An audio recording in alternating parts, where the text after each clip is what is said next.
What's up, everyone, and welcome back to the Franchise Unfiltered podcast. Today, I'm joined by Ryan Colburn.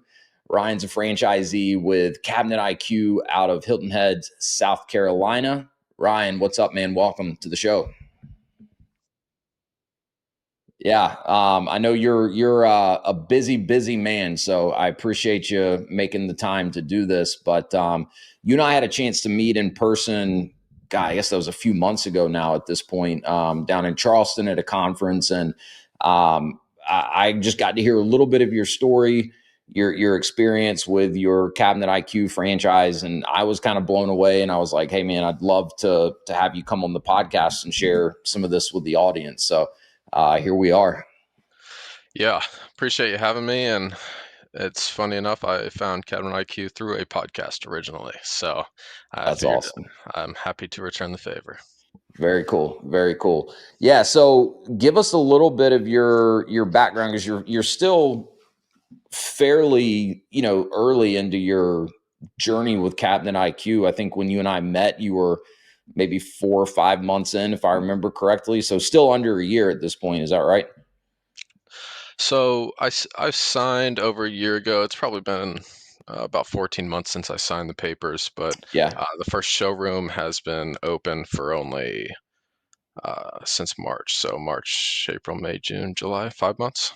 Yeah, yeah. So still well within your first year of actually operating the business. hmm So you mentioned you found it through a podcast. Like what were you doing prior, and what was the motivation to start looking at business ownership and franchising?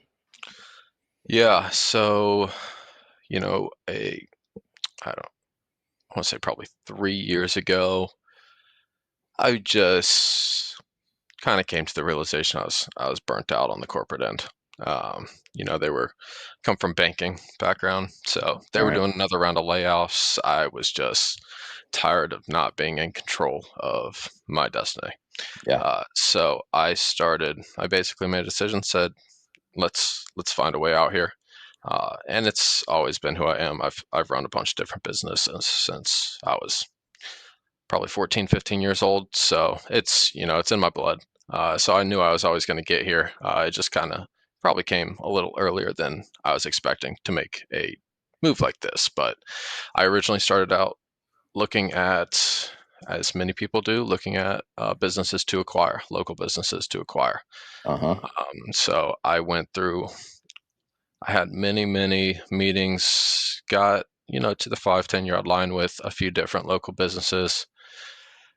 Nothing just felt 100% right. I didn't have that gut feeling. I was ready to go with any of these, and I got swept up by private equity on a couple that I was just too late and wasn't coming with all cash. So That happens. Yeah. yeah, I lost those, and so really I kind of got impatient in a way and said, all right, let's just chart my own path here. And so I started looking at franchising and went through the same rigorous due diligence as I did on the acquisition side of things and talked to dozens and dozens of brands. Went to many discovery days, and that was probably a 6 month process there, Yeah. and narrowed it down to I think 3 franchises. Went got some flights, went across the country, did all their last decision days, and ended up settling on Cabinet IQ. Happy I did. Yeah, man. Just based on what I know, it sounds like you're off to a hell of a start with Cabinet IQ, and I want to definitely hear a little bit more of what it was that in your eyes made Cabinet IQ stand out and feel like it was the right fit. But I want to first kind of go back to what you mentioned in terms of started out looking at acquiring an existing business, because I mean I can't tell you how many conversations I have with people, and that's what they think they want. And I hmm understand the reasoning, right? It's hey, something's already established, right? It's ideally going to cash flow, right? Right. Especially if it's that scenario where someone's considering leaving a good paying corporate job to step into business ownership. If they can step into a business that's already cash flowing, that's ideal. In my experience, there's also a whole host of challenges that can come with acquiring an existing business that you weren't involved in building in the first place. So, like most things in life, I think there's pros and cons to either approach, the acquisition route or starting something new like a franchise. We'll get right back to the episode in just a minute, but if you've been considering business ownership, if you're already a business owner looking to expand and you're curious about franchising, I'd love to connect with you, answer any initial questions that you have, talk about a specific franchise, and detail the exact process that I use and have taken hundreds of people through to help them understand franchise ownership, find the right franchise for them, and conduct the necessary due diligence. Click the link in the show notes if you'd like to schedule a free, no obligation strategy call. I look forward to talking with you. And now back to the episode. What are your thoughts at this point? I mean, I know it's kind of unknown how things would have played out had you actually, moved forward with one of those acquisitions. But, now that you're in it with Cabinet IQ, you're starting to have some success. Do you feel like that was the better route for you? I do, and it is it's a double-edged sword in a way because Mhm. you're looking at acquiring an existing local business, and on the surface, right, it's de-risked. The business has been in operating for X number of years, right? The proof of Yep. concept is there. um, they have a book of work or whatever in the business. There is proof of concept. It's easier to get money from the banks if there's a financing part Mhm. of your acquisition. Yep. um, in retrospect, it would have been because you know I almost you go into it almost thinking you're starting on first or second base, right, then starting from scratch. Mhm. uh, but in retrospect, I think I would have ended up just gutting the business and, untangling all those webs and building out my new systems, starting from scratch. Yeah. And in a way that it possibly could have taken longer than just starting from scratch. And it could have been, there might have been more challenges in detangling the challenges in that existing business. So this way, it's kind of the best of both worlds, franchising. Yeah, well, I agree. I'm obviously biased with the work that I do in franchising, and we've owned franchise businesses, and so kind of been through that firsthand. I've not acquired an existing business, but I've seen plenty of times where there's challenges that I think a lot of times people don't fully anticipate or appreciate some of the challenges that are going to come, because yeah, even if you are in theory starting on first or second base, you as a brand new owner are still starting at home plate in terms of learning the business and the learning curve. And then you're also, depending on the business, but in all likelihood, you're kind of banking on the fact that some sort of a team that is already in place is going to remain in place. And that's where I've seen, quite a few people really run into some frustrations with acquisitions as they start losing key people on their team very shortly after the acquisition happened. So there's like I said, pros and cons, but I think with a good franchise, it gives you the ability to run much faster right out of the gates, and then you do get to build everything kind of from the ground up the way that you want it instead of having to undo things. Right. You're exactly right. And yeah, key man risk is one of the biggest risks that you get with acquiring a business. And I don't know, it's truly situation dependent Yeah, because, totally.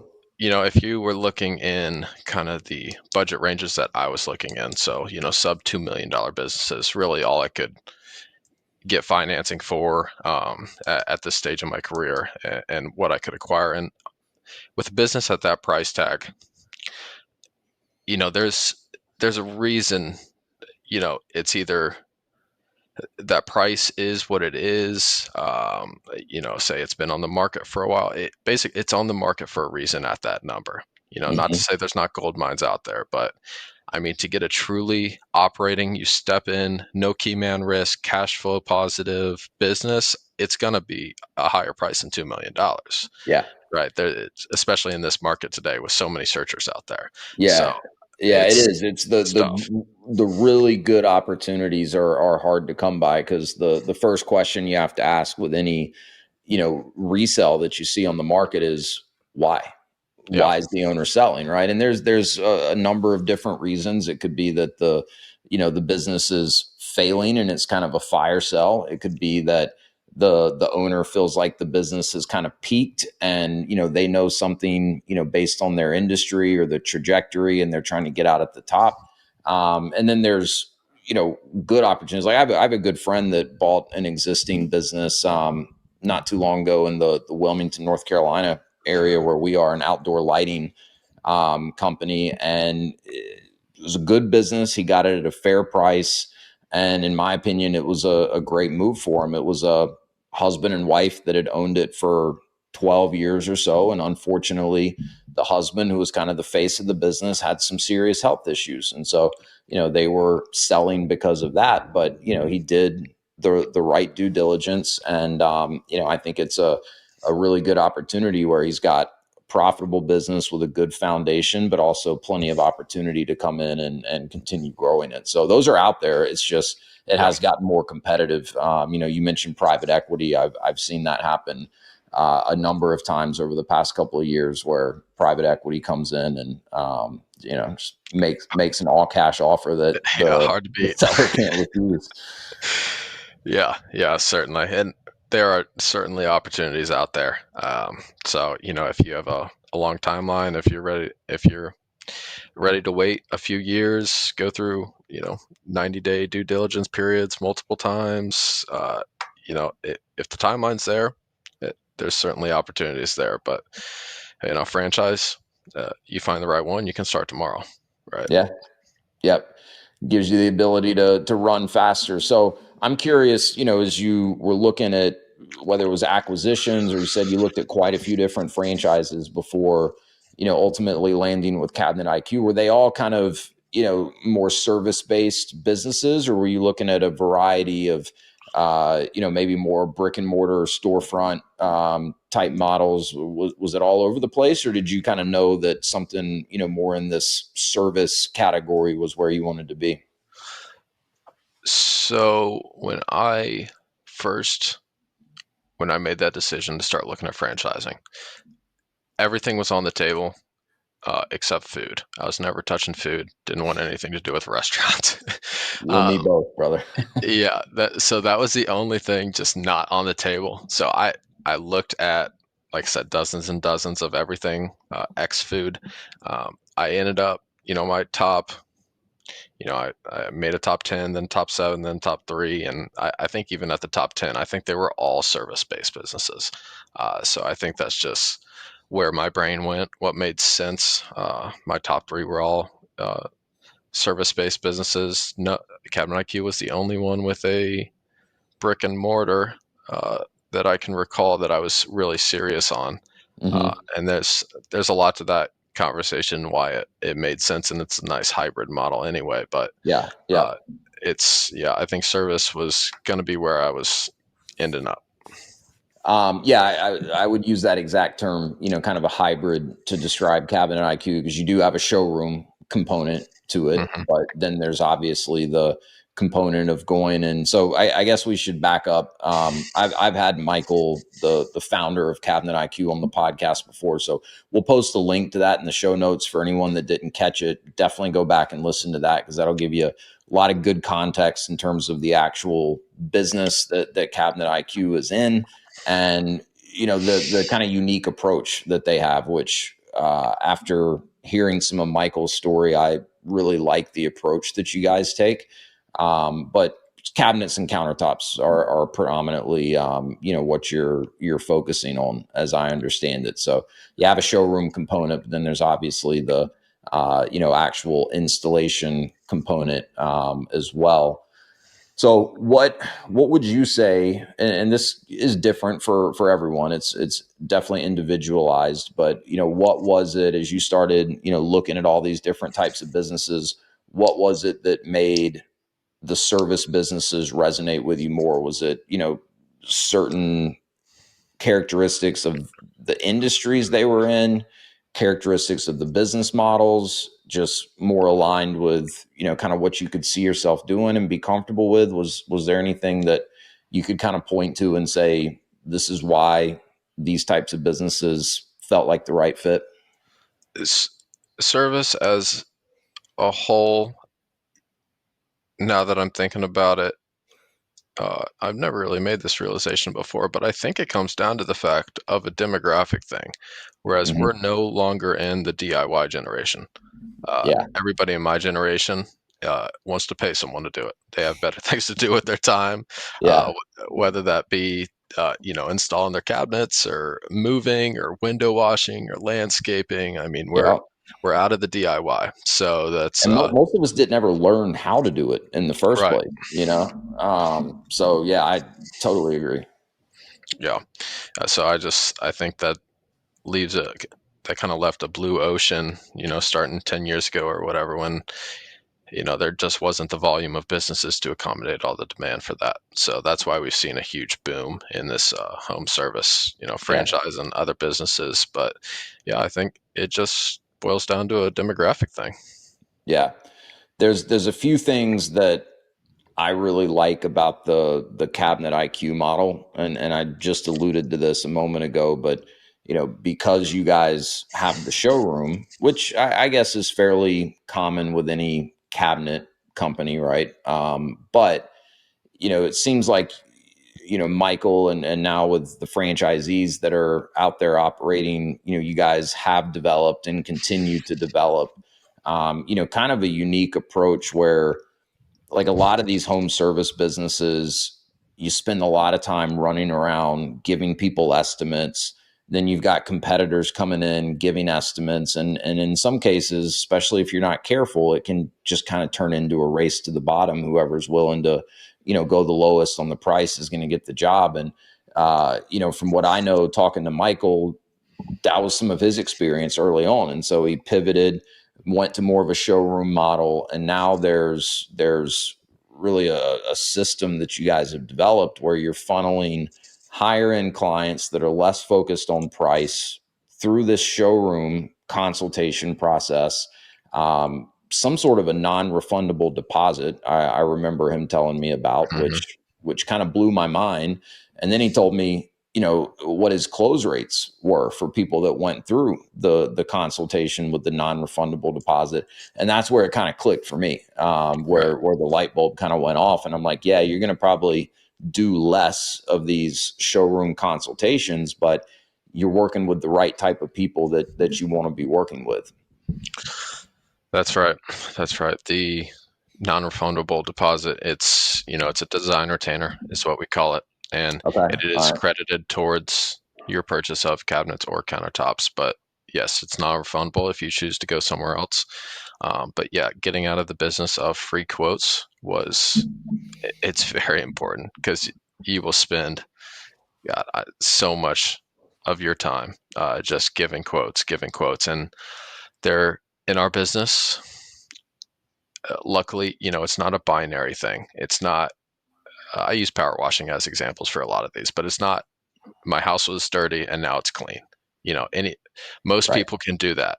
Uh, Yep. there are different levels of service in this business. There are Yes. different levels of product in this business that allows you to differentiate in a Yep. way that other home services can't. Yep.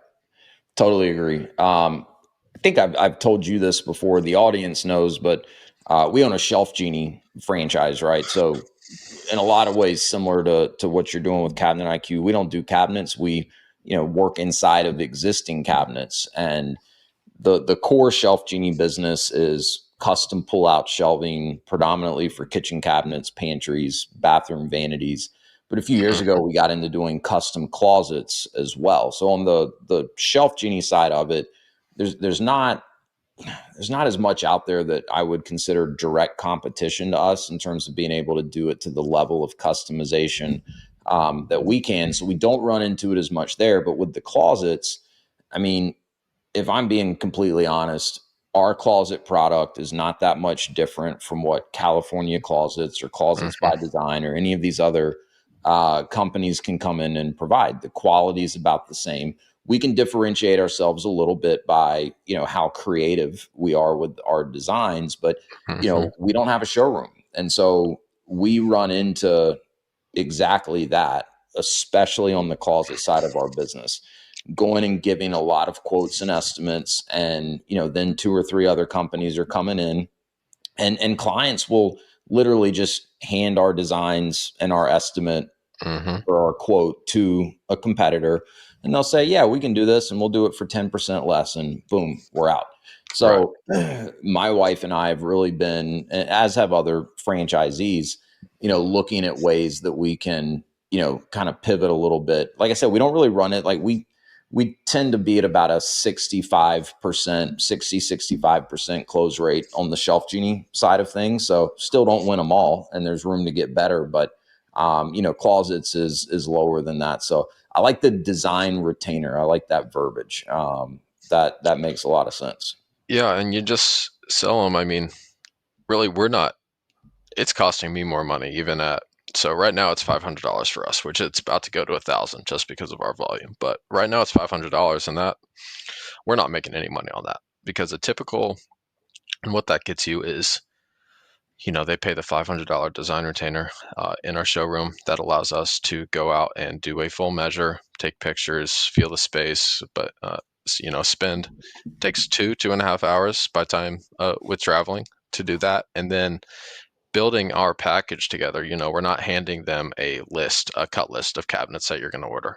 Right. We're building them a full package, a full presentation and experience for the client. They come in, they watch on the big screen, they see all their renderings. We go cabinet by cabinet, tell them what's in it. But we also have, some uh, almost kind of VR software. Don't put the goggles on it, but it's kind of a hybrid of 3D renderings and VR, where you're kind of like feeling the space, and it's kind of like a Very movie cool. experience. And Yeah, so they're getting all of that, and that takes my team 8 to 12 hours to build a full presentation for a full kitchen. I So believe it. Yeah, so that's what you just have to communicate that to the customer. A lot of people say, what am I getting for that? And I explain, you're getting 8 to 12 hours of our time to build you. What at the crux of our business, we're kitchen design, right? We sell yeah, cabinets, we sell right. countertops, but we are designing your new kitchen, That's right. and And that yeah, I takes mean time. the cabinets are and the countertops are really the critical pieces of the kitchen that tie everything else together. Hmm. So it is. It's design, and I fully can believe that it takes that amount of time. And so what I love about that is that you're weeding out a Right. lot of the customers that are going to be shopping primarily based on price. The kind of budget shoppers.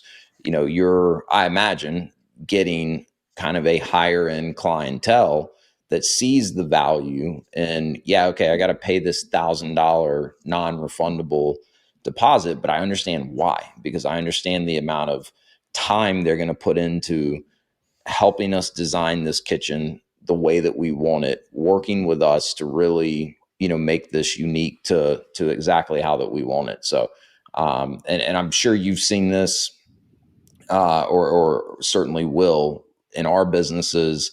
It's always the people that spend the least amount of money with us and try Hmm. to negotiate us down the most that end up being the most difficult customers that we have. Absolutely. It's always the case. It every time, and every single time. And it's number one, it's harder to close a $20,000 kitchen than it is a $100,000 kitchen, and it's 10 times harder to please that $20,000 client than it is the Yeah. $100,000 client. And what Yeah. that so that design retainer does two things. One, it takes us out of people who are just looking for the bottom price. And I tell people right up front, uh, if you're looking for the lowest price cabinet, I am not. We are not the right people for you. Yeah. I'm happy to send you down the road. I have some referrals here. We're not going to be the lowest price in town. That said, I would argue we are the best value in town, and we certainly have budget options. Right. But we are not. We are not in this business to be the lowest price. So Yeah. it weeds out people who are price is the only thing that matters, and almost even more importantly, it weeds out people that aren't serious. Because everybody, I don't know if my market is specific, probably not, but everybody wants a new kitchen, right? They want to see what's possible. And Yeah.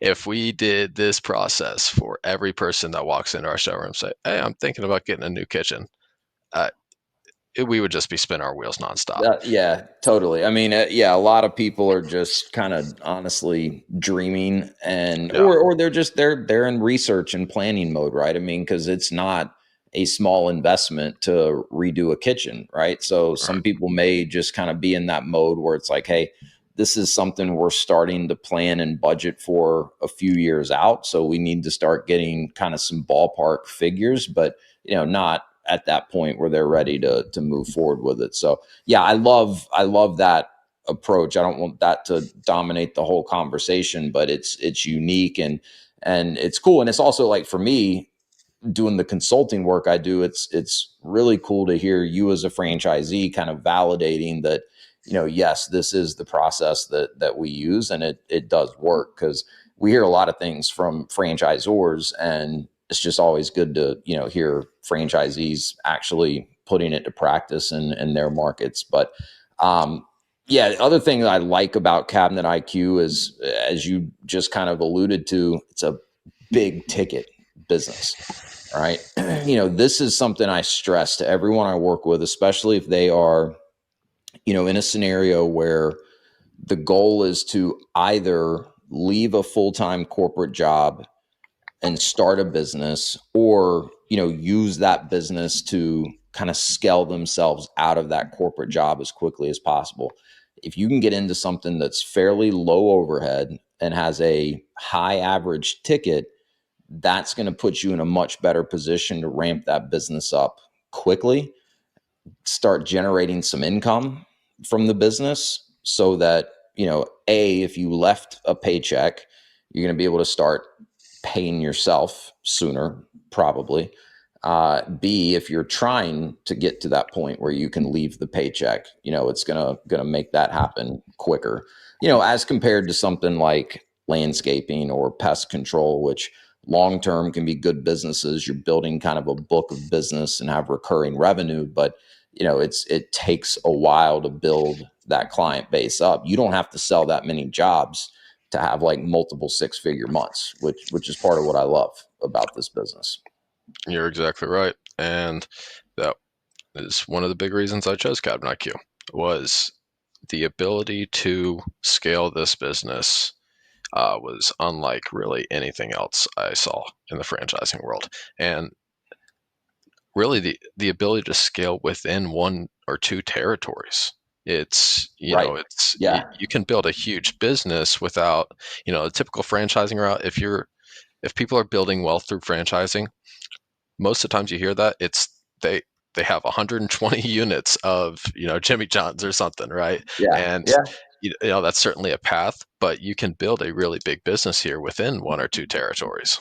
Yes. It's an important point for people to understand, and it's one of the, I wouldn't call it a downfall, but it's just it's a big difference between, more of that traditional storefront type model like a Jimmy John's or a Club Pilates or any of that where the location is the destination for the clients. You hit a ceiling. You get to a Hmm. point where one location can only service but so many customers over the course of a year, so your way to scale is go open more locations, and people do that. Plenty of people have done that, but there is something to be said for how you can continue to scale a lot of these service-based businesses with just one or two territories. I mean, we're 7.5 years in with our Shelf Genie franchise, and we're still growing year over year at a pretty good clip. I've got average ticket envy over here talking to you. I thought we were pretty good at like $8,000 to $9,000, which is still not terrible in the grand scheme of things. But I think our biggest job ever that we've done in our franchise was a little north of 40,000, which was cool. But we're probably not throwing down any six-figure jobs in that business. So Yeah. It is unique for sure. The cabinet IQ model.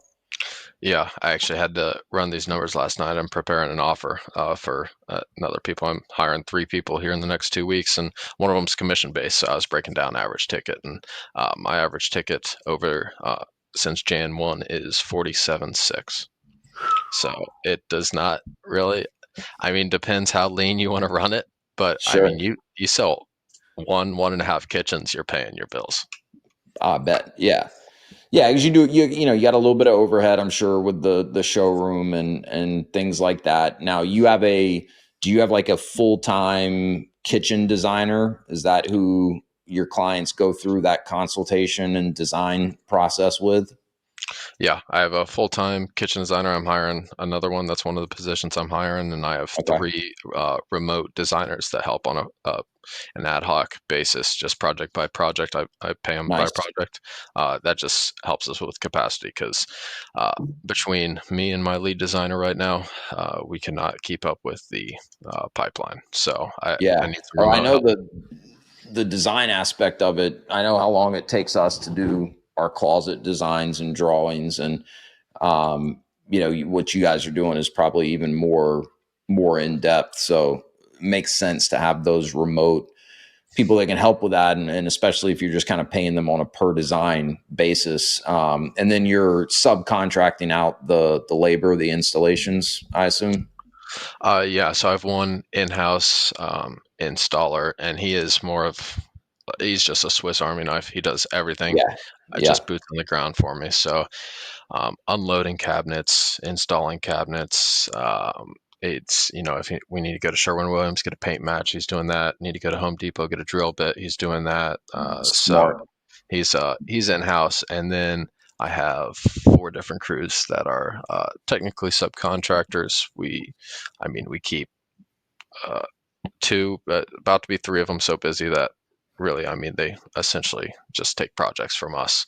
So So let's talk on that for a minute, if you don't mind, because this is something I see people shy away from, because there's fair number of these home service type franchises that kind of rely on, or at least recommend to their franchisees a subcontractor model, especially on the labor side of things. mhm. And I see a lot of people shy away from that. I think, in many people's minds, just the term subcontractor has some negative connotations. You imagine some sketchy guy in a sketchy van pulling up, and you don't know, who am I sending in to represent my company and do work. We'll get right back to the episode, but I wanted to quickly share a free resource with you. If you're curious about franchise ownership and want to learn more about how countless people, including myself, have leveraged franchising as a way to create more freedom for themselves and to take control of their livelihood, I've put together an ebook. It's called Franchise Wealth Creation, and it's the perfect starting point for anyone that's just curious to learn more about this whole franchise thing and how I've helped hundreds of other people navigate all the steps involved in understanding and researching franchising. So click the link in the show notes, fill out a short form. I'll send you the ebook. I think it's a great starting point if you're curious at all about learning more about franchising. All right, let's get back to the episode. So how did you go about finding the subcontractors in the beginning when you were getting started? And then, yeah, I'd love to hear a little bit more about what that process looked like to get it to a point where now they're so busy, you're keeping them so busy, they essentially are working for you. It's just not a W-2 relationship. Right. And it's not that I wouldn't want to bring them in house. I mean, most of those guys they prefer to be subcontractors. They Yeah. prefer to get paid by the job and get on to the Hmm. next job. And that way they feel like they have control on how much money they make. And so I think it serves us both well.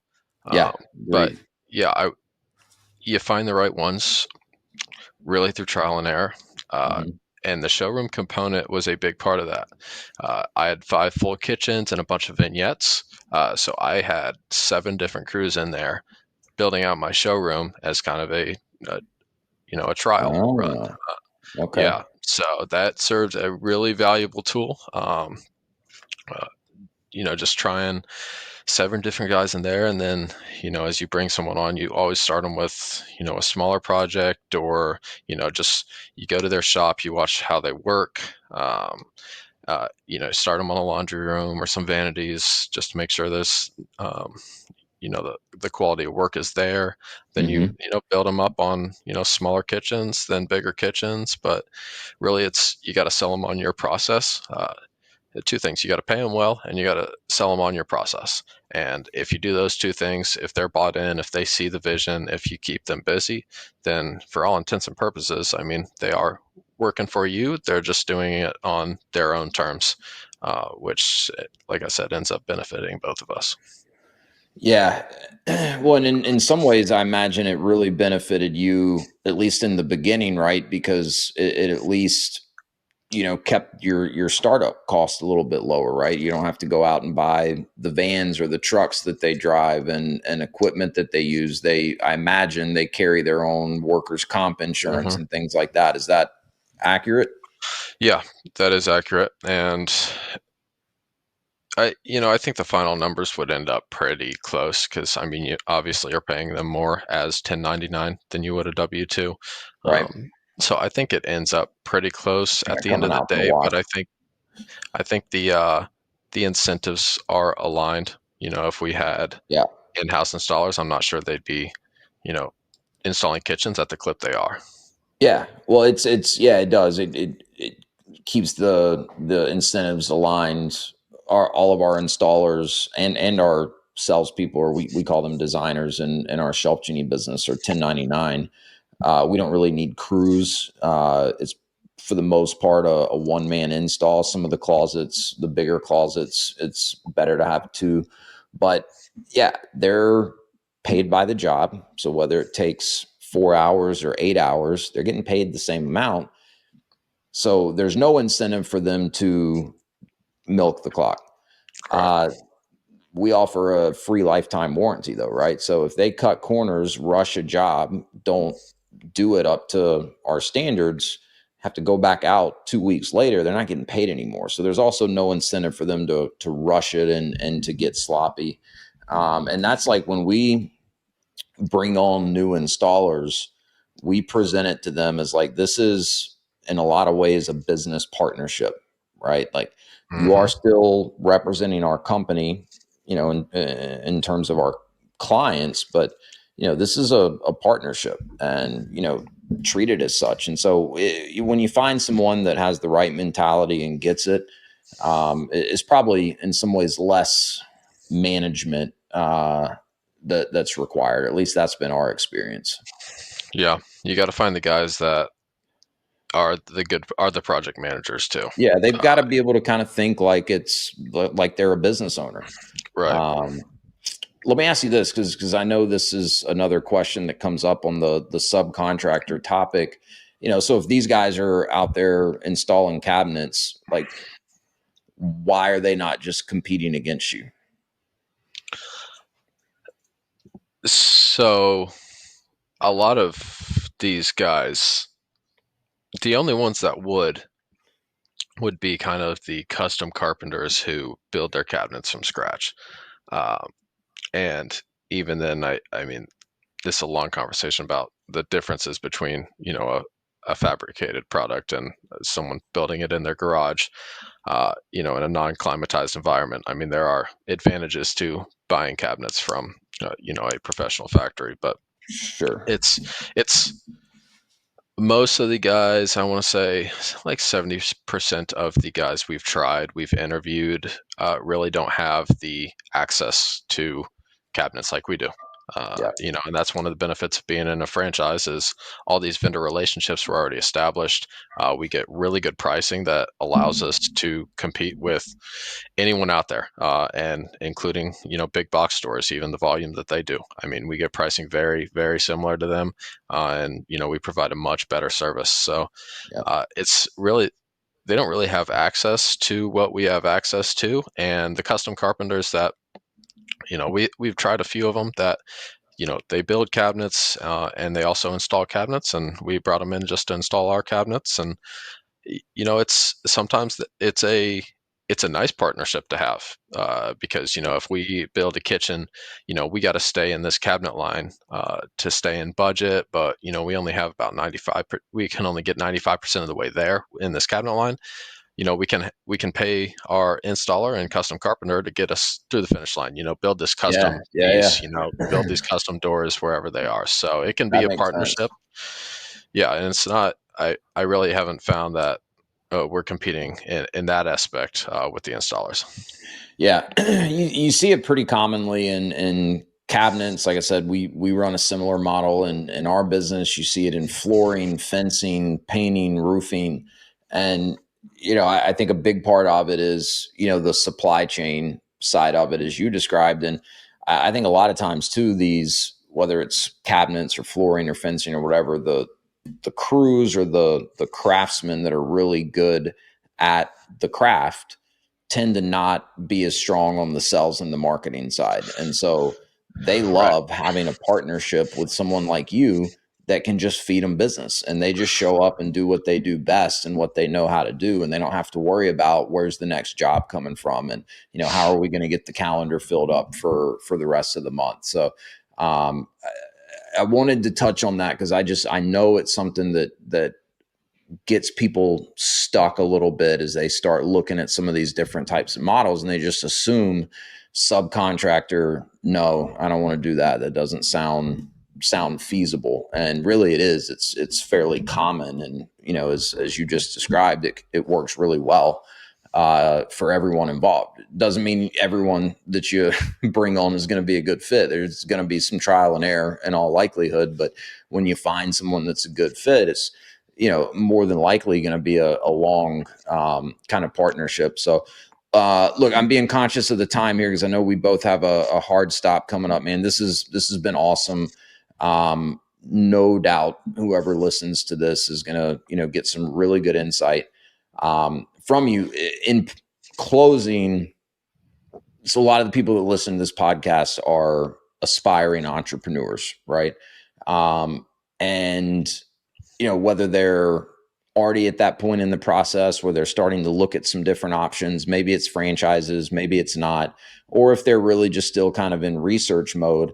You did something that a lot of people think about doing, dream about doing, but never actually take the step to do it. You mentioned at the very top of this, you just got to a point in your corporate career where you felt burnt out. You couldn't picture yourself doing that for the next 20 or 30 years.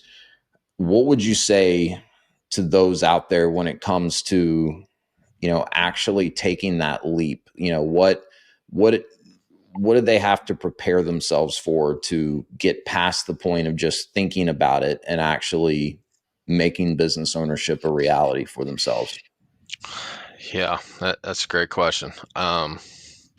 Man, I'd say, if you're listening to West Barefoot's podcast, I imagine you're a certain type of person and already passing the criteria of, do you have it in you? Are you the entrepreneur type? So assuming everyone here listening is, man, I just say, life is short. Just take the leap. I come from a risk background, banking risk, but risk management nonetheless. And really, as you're going through these businesses, outline your worst case scenario. Like, Mm, say this thing fails, it's an utter failure. I mean, what does that look like? And is that something you can live with? mm, And uh, you know, every single business I went through, yeah, it's something you can live with. I mean, this country we live in, it's very forgivable for entrepreneurs. You can always yeah, recover. yeah, It's not the end of the world if it sometimes it takes a couple failures to find that right fit, but you got to try. You got yeah, to try, and you got to be. Your question: what do they need to prepare themselves for? I the hours, the work, getting it stood up. It's not easy work. It'll make your corporate job look like a. You'll look back and say, "What did I do with all my downtime?" yeah, You got to be you got to be prepared to carve out a couple years of just head down, like, let's work, let's get this thing off the ground and set yourself up for a better life in, in 10, 20, 30 years, rather than, the steady burnout of working a corporate job until you're 70 and hit retirement. And the constant wondering what if, right? Right. Right. Because I mean, to your point, like not everyone is wired, to want to go out and start a business. That's great, but yeah, chances are if you're listening to these types of podcasts, if you're out there, doing research on different types of business ownership, you've at least got, that idea bouncing around in your head, and that can be, I think the biggest regret that any of us could have in life is getting to the end of our lives and saying, what if, I had this idea, or this vision for so long, but I never took any action on it. And I love the, really sit down and map out the worst case scenario. It reminds me of something, Tim Ferriss did a TED talk long time ago. He calls it his fear setting process. And so, it's if you're facing a big decision that, has some scary implications if it doesn't go right, write it all out, right? Worst case scenario. But then you can also write out, okay, well, what could I do to prevent that worst case scenario from happening?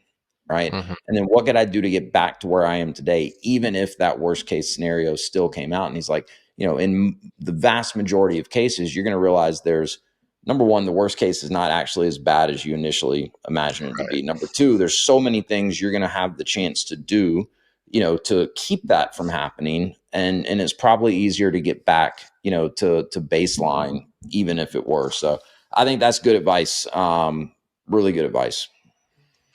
Yeah, I just say go for it. I said it before, but life is short. It's that there's trade-offs for everything. There's going to be more work involved, but if you're that type of person that you just got it in you can't do the corporate run around anymore. You want to build your business, you want to set your family up for, a nice life of freedom and happiness, and just find the right fit and just go all in. Yeah. I forget who, one of the big well-known entrepreneur kind of figureheads out there has got a quote where, something to the extent of, you got to be willing to sacrifice a couple years of your life Mm-hmm. to, to basically live like nobody else is living, because you're sacrificing to then set yourself up to live like most other people are not able to live. So, well, Ryan, thank you, man. Really appreciate this. Like I said, I know how busy you are. Yeah, you were telling me before we started recording, you have your first kid on the way. So congratulations, man. Thank you. Congratulations on the success that you've had, and look forward to staying in touch, and it'll be fun to hear how things are continuing to go for your business down the road. But much continued success, and really appreciate you making time to drop in here on the Franchise Unfiltered podcast. Yeah, thanks, Wes. I appreciate you having me, and I look forward to our next conversation. If you're in the Hilton Head area, Savannah, Georgia area, sounds like maybe even Jacksonville, Florida area now, and you need Yes, sir. good cabinets or countertops, now you know who to call, and we'll make sure that his website is linked in the show notes. So thanks, everybody.